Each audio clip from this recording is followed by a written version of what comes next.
Today let's see how you get to this barcode from this product code.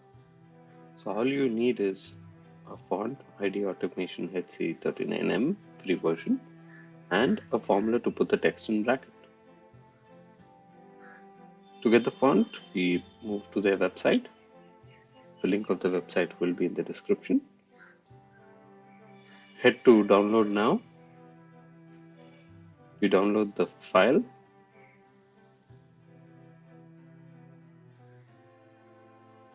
Extract the contents of the file.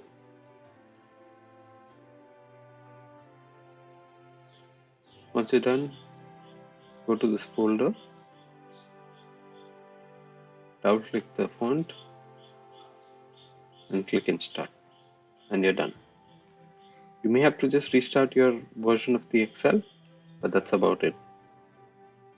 Once you have installed the font, all you have to do is equal to, put a brackets in quote, ampersand, the number,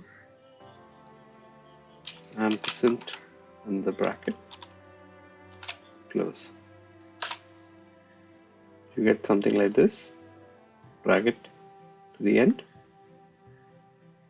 Now change the font to the one we just downloaded. And you're done. And here is a demo how a scan will look on your smartphone. Scanning, got the result, you're done.